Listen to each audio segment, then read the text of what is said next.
नीमच कृषि उपज मंडी में लाल गुलाब गैंग द्वारा किसानों की उपज चोरी के मामले कई बार सामने आते रहते हैं। लेकिन अब लाल गुलाब गैंग किसानों को उनके सामने ही चूना लगा रही। लाल गुलाब गैंग इतनी सक्रिय हो गई है कि वह अब मिलीभगत करके किसानों की उपज पार कर रही। आज मंदसौर से अपनी उपज बेचने आए एक किसान की सक्रियता के चलते इस घटना का खुलासा हुआ। दरअसल आज एक किसान मंदसौर से अपनी करीब 27 बोरी की सोयाबीन की उपज बेचने नीमच कृषि उपज मंडी आया था, जहां किसान की उपज की नीलामी के पश्चात टेम्पो चालक और हम्माल की मिलीभगत से उपज पार की जा रही थी। किसान की 27 बोरी उपज की तौल पर्ची में 25 बोरी ही लिखी गई। तौल के बाद जब किसान ने व्यापारी के यहां पहुंचकर माल की भरपाई करवाई तो तौल पर्ची में 2 बोरी कम लिखवाने का खुलासा हुआ, जिस पर किसान ने टेम्पो और हम्मलाओं पर कार्रवाई करने के संबंध में सचिव सतीश पटेल को आवेदन दिया। वहीं सक्रिय किसान ने टेम्पो चालक का मोबाइल जब्त कर मंडी प्रशासन को जमा करवाया। किसान विनोद सिंह राठौर ने बताया कि मंडी कार्यालय के पीछे ही उपज की नीलामी हुई थी, जहां मिलीभगत से मेरी उपज की चोरी की जा रही थी, जिसको देख मैंने टेम्पो चालक का मोबाइल जब्त कर लिया और मंडी प्रशासन को आवेदन देकर कार्रवाई करने की मांग की। वहीं किसान ने मंडी की बिगड़ती व्यवस्थाओं को लेकर भी कई सवाल उठाए। किसान का कहना है कि मंडी में आए दिन चोरी की वारदातें लाल गुलाब गैंग करती है। 80 गार्ड और 5 इंस्पेक्टर होने के बावजूद मंडी में आए दिन ऐसे मामले सामने आ रहे। मंडी बिना लाइसेंस के टेम्पो चालक और हम्माल काम कर रहे हैं। घटना को लेकर कृषि उपज मंडी सचिव सतीश पटेल ने कहा कि हमें आवेदन प्राप्त हुआ, घटना कारित वाले को ऊपर सख्त से सख्त कार्रवाई की जाएगी। सर, मेरा नाम विनोद सिंह है और मैं मंदसौर जिले का निवासरत हूँ। नीमच मंडी में मेरा कभी कभी आने का काम पड़ता है, लेकिन उसके बावजूद भी यहाँ की जो घटनाएं हैं वो हमेशा होती रहती है। रोज़ आता है पेपर में कि लाल गुलाब होता है। हम लोग 3 लोग थे, उसके बाद इतनी सतर्कता के साथ भी हमने काम किया, उसके बाद भी मेरे साथ लाल गुलाब हो चुका है।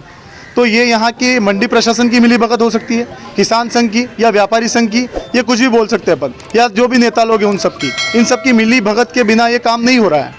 तो मेरा ये निवेदन है कि जिस तरह से मंदसौर मंडी चल रही है, बंशीलाल जी गुज्जर का कार्य देख सकते हैं आप। बंशीलाल जी गुज्जर जो मंदसौर मंडी चला रहे हैं, अगर वहाँ पे आप आपकी उपज छोड़ आओ, 10 दिन बाद भी आप उपज देखने जाओगे तो वही ढेर मिलेगा, उसमें से एक दाना भी कहीं नहीं जाएगा। और नीमच मंडी में आप 1 घंटा भी आपका ढेर छोड़ दोगे तो गायब हो जाएगा, पूरा ढेर ही गायब हो जाएगा। और यहाँ की जो लाल गुलाब गैंग जो है वो यहाँ पे काम करते ही आ रही है।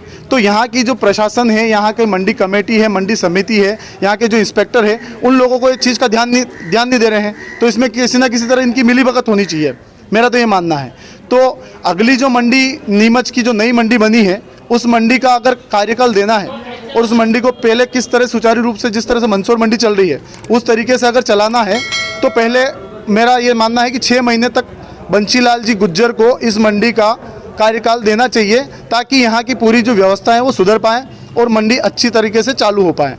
क्योंकि ये जो सिस्टम है ये पूरा सिस्टम यहाँ की सब लोगों की मिलीभगत से चल रहा है और ये सिस्टम बंद होना चाहिए। क्योंकि मंडी किसान चलाता है, न कि व्यापारी चलाते हैं। किसान अगर उपज लेके मंडी में नहीं आएगा तो व्यापारी लोग मक्खियाँ मारेंगे, केवल मक्खियाँ मारेंगे, कुछ नहीं होगा उनसे।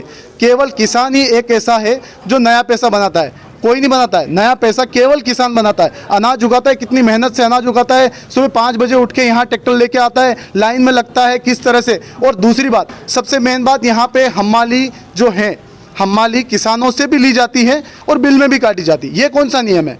जब मंडी प्रशासन बोल रहा है कि हम्माली आप लोग व्यापारियों को उनको दे दीजिए हम्माल को, तो फिर बिल में क्यों हम्माली काटी जाती है? किसान अपनी उपज लाता है, 2 जगह हम्माली दे रहा है, उसके बाद टेम्पो का भाड़ा अलग, सब चीज़ का बिल भी। यहाँ पे ओरिजिनल बिल नहीं मिलता है आपको। मैं बता दूं, मेरे पास बिल पड़ा है, आपको ओरिजिनल बिल नहीं मिलेगा। ओरिजिनल बिल चाहिए, आप उनको 3 बार बोलेंगे तब जाके ओरिजिनल बिल मिलेगा, और वो बोलेंगे 1 घंटा रुकिए आपको ओरिजिनल बिल मिलेगा। तीसरी बात, यहाँ पे जो पैसा जो मिलता है वो मंडी के बाहर मिलता है। आपके जो भी व्यापारी है उनको बोलिए आप पैसे देने की व्यवस्था अंदर करें। अब कोई किसान पैसे लेने बाहर गया, मान लीजिए वो आ रहा, उसके साथ लूट की कोई वारदात होगी, इसका कौन जिम्मेदार है? कौन जिम्मेदार है इसका? अगर उनके साथ लूट होती है तो किसान का 1 रुपया नहीं है, 1 लाख, 2 लाख, 4 लाख भी पेमेंट होता है, और वो रोड से उससे आएगा। इतना ट्रैफिक चलता है रोड में, अगर उसके साथ लूट हो गई तो उसका जिम्मेदार कौन होगा? क्या मंडी प्रशासन उसकी गारंटी लेती है? सभी व्यापारियों को ये सचेत करना चाहिए कि उनका जो पेमेंट है वो अंदर ही दें। ठीक है। क्या माल लेके आए थे आप, क्या चोरी हुआ? मैं यहाँ पर सोयाबीन, इसबगुल और मूंगफली तीनों चीज़ लेके आया था। और सोयाबीन की जो मेरी फसल थी उसमें मेरे साथ लाल गुलाब किया गया, उसमें मेरे जो दाग थे, मैंने इतनी सारी गिनती करवाने के बाद भी 26 दाग मेरे पूरे भरे हुए थे, एक दाग खाली थोड़ा था। मतलब 26 दाग और 27 दाग हो रहे थे टोटल। लेकिन जब हम वालों ने उनसे तुलावटी के साथ मिली भगत हो या उनकी मिली भगत किसी के भी साथ हो, उन्होंने मेरा 25 दाग का केवल पर्ची बनवा ली और 25 दाग का करके और टेम्पो पहुंचा दिया। वो तो मेरे साथ एक और बंदा था जिसको मैंने वहाँ पे पहुंचाया और पहुंचाने के बाद उनको बताया कि भाई तू वहाँ पे एक एक दाग गिनना और अपनी पर्ची। तो जैसे ही उसने पर्ची दी उसमें केवल 25 दाग लिखे हुए हैं। तो ये कहीं ना कहीं इनकी मिली भगत थी, उसकी वजह से। वो तो मेरा आदमी साथ में था, वरना वो बाद में नहीं मानते। अभी आपने शिकायत दर्ज कराई क्या? मैंने यहाँ पर शिकायत भी दर्ज करवा दी है और जो लड़के टेम्पो चला रहे थे उनका लाइसेंस भी यहाँ पे नहीं था। उनका मैंने मोबाइल लेके उनका मोबाइल शिकायत सहित यहाँ पे जमा करवा दिया गया है। अगर मुझे इसकी पूरी कार्रवाई चाहिए उन लड़कों के विरुद्ध भी, उन हम्मालों के विरुद्ध भी। और मंडी के जस्ट पीछे मेरा ढेर था, वहाँ पे सीसीटीवी कैमरा लगा हुआ है। जो हम्माल पूरा मेरा ढेर तोला है उनका अगर लाइसेंस नहीं हो तो उनके विरुद्ध भी कार्रवाई की जाए। क्या नाम है आप? मंडी प्रशासन को उन्होंने आवेदन दिया है और जिसने भी गड़बड़ करी थी उसका मोबाइल भी उन्होंने रख लिया है। हम इस पर कार्रवाई शीघ्र से शीघ्र कर रहे हैं। यहाँ पर लाल गुलाब के मामले सामने आ रहे हैं। प्रतिदिन नहीं आ रहे हैं। हमारे कर्मचारी, हमारे सिक्योरिटी गार्ड उसमें लगे हुए हैं। आपने परसों ही देखा होगा कि हमारे गार्ड ने छुट्टी के दिन भी आदमी को पकड़ा और पुलिस थाने में पुलिस के हवाले किया है। हम लोग भी सजग हैं। मंडी में आवक बहुत अधिक रहती है। किसान भाई बहुत सतर्क रहें। आज जो किसान भाई ने मेरे को दिया है, ऐसे ही अगर सब किसान भाई थोड़े से जागरूक हो जाएं तो ये लाल गुलाब क्या कोई भी आदमी इसमें चोरी या अफरा तफरी नहीं कर सकता। सर एक और